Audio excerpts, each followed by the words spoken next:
Why do you suppose NIST apparently has this resistance to allowing any other alternative ideas into the failure of the buildings to be explored? It seems to me that they have they're not looking at the obvious, which you guys have pointed out. Mentioned David Ray Griffin, his latest book that just came out in September is titled The Mysterious Collapse of World Trade Center 7. I think that's the title. So I do recommend this book by David Griffin, and I think it'll give you a lot of insight of the politics that go on within federal agencies and some of the offices higher up and what the agencies, and in this case it would be the Department of Commerce that was involved in this. So it all becomes kind of a power, political influences going on there. It's not just the Bush administration. It's something that has been going on for a number of administrations, and they kind of learn how things operate as the years go by. And people who do well in that kind of environment tend to stay on. And after that interview with the firemen, they were told not to say anything more after that. Are people dying that were witnesses, kind of like the Kennedy assassination, people were dying? Gregg Jennings is the person that immediately comes to mind, who was one of two individuals that was in Building 7. And basically his witnessing, his story that explained what happened to him did not agree with the timeline that NIST had as its official one. He described some explosions that occurred that would have been prior to the building, the towers coming down, the nearest tower coming down. And that is not, that would be in conflict with what the official story is.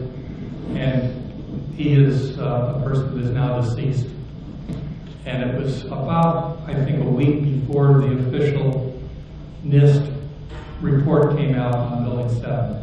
So it's a lot of people who are dying, not perhaps in a sinister way, but as just as after a result of all of the dust, the rescue workers, and all that coming into their lungs and have developed respiratory diseases.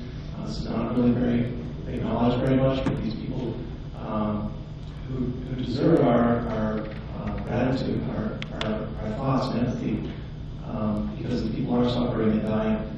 A lot of them are perhaps witnesses to what happened there, but again, not in a sinister way, but they're not really being acknowledged for what really happened to them, because it does implicate a lot of what we're talking about, the pulverized dust and concrete. If people understood what was happening to them, they would ask a lot more questions about what was happening, what happened to them. So this is it's actually getting kind of interesting. Who do you think caused all this to happen, if not like the plane hitting the towers? Because someone would have had to engineer this massive scheme, and what would they have to gain from all this? Whatever didn't look like, didn't work out very well.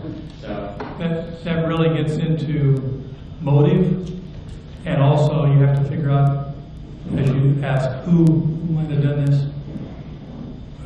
That's what ought to come out of an investigation. We're at the stage of saying, look at the evidence demands that this be investigated. And this kind of thing, or just like it's attempting to find out what's going on first and then figure out who's responsible for this. I think the kind of go off what he says, we're at a point where does that question at all play into the forensic evidence of controlled demolition? No. But from looking at the facts, it's pretty clear that the buildings were brought down due to explosives in one way or another. And that's all AE911Truth is calling for, is that the buildings were brought down by controlled demolition. So we want to need investigation with subpoena power to answer all these questions. But because who did it, the motive, that's all speculatory and it doesn't answer the question whether the buildings were brought down.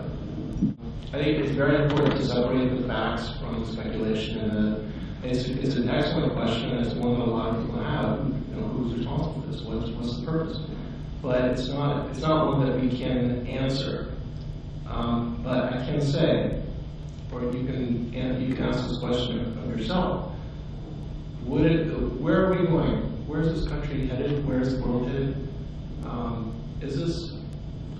Could some of the things that happened after 9/11 have happened before 9/11? Would we have had the Patriot Act, for example? Would we have had the Department of Homeland Security? There are a lot of changes that happened after 9/11.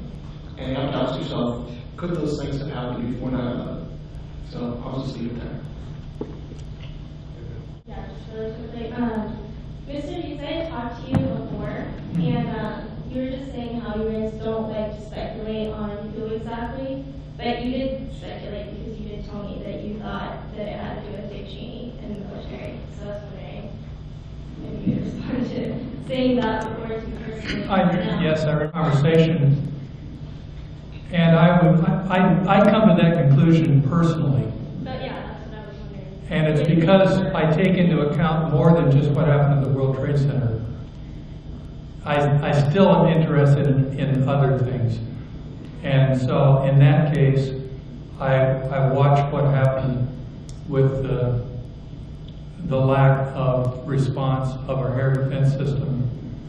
And I see that there were some changes in who was able to make decisions. This went into effect in July of that year, and Dick Cheney was the new person that would make those calls. So it's those kinds of pieces of information. They are outside of the World Trade Center part of it. It's certainly outside of what AE911Truth is focused on. But I was just talking to you as another individual, and so I told you what I truthfully thought. Yeah. Well, thank you. I appreciate it. There's hope to accomplish.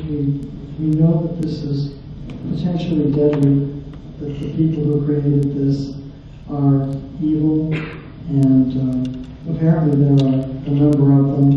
And it's remarkable, that so many people would seem to have been needed to be involved to put all of these explosives in the places that they did over all of that time. We know that there's a lot of criminality in the CIA and everywhere else. So I just wonder, you're working very courageously. Is it on behalf of architecture or something like that you'd like to show, or just what else your works on this?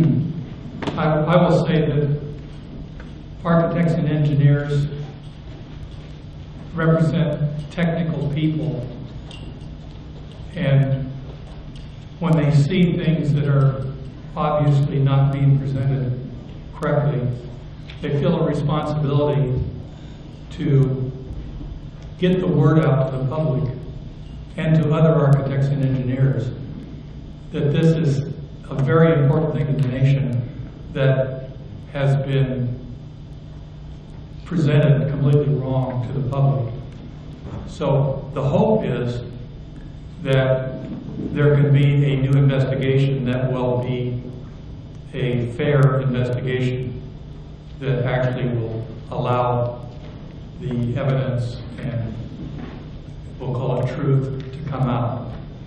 And that's as far as architects and engineers are trying to do. We're not trying to change the political system or anything else. We just want that to happen. And I guess the counter to that is, if that isn't done, there's also this worry that a similar operation will be done in the future.